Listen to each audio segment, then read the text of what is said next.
ఆయన పైన తగినటువంటి విచారణ జరిగి దేశ ప్రజలకి న్యాయం చేయాలని పెద్ద ఎత్తున ఆడ గురించి మాట్లాడుతూ ఉంటే కూడా నరేంద్ర మోడీ గారు పట్టించుకోకుండా రాజుకు వదిలేస్తున్న సందర్భంలో దేశ ప్రజల కోసం ఈ దేశ సంపద ప్రజలకి ఉంచడం కోసం కాంగ్రెస్ పార్టీ నాయకత్వంలో అన్ని రాష్ట్రాల్లో జరుగుతున్నటువంటి నిరసన దీక్షల్లో సందర్భంగా ఈ రోజు తెలంగాణ రాష్ట్రం నుంచి కూడా తెలంగాణ రాష్ట్ర కాంగ్రెస్ తరఫున ఈ రోజు మహేష్ కుమార్ గౌడ్ గారి ఆధ్వర్యంలో చేసినటువంటి ఈ కార్యక్రమానికి ముఖ్య అతిథులుగా రాష్ట్ర ముఖ్యమంత్రి వర్యులు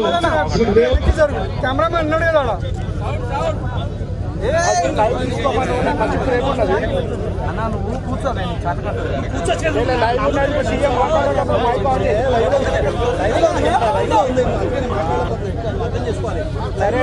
లైవ్ తీసుకోమని మంచి ప్రేమ నాడే వస్తున్నాను ఢిల్లీకి చెప్పు లైవ్ తీసుకోమని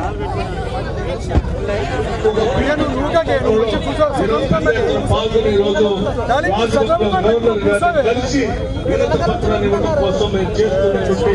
చిన్న ప్రయత్నమే ఈ కార్యక్రమం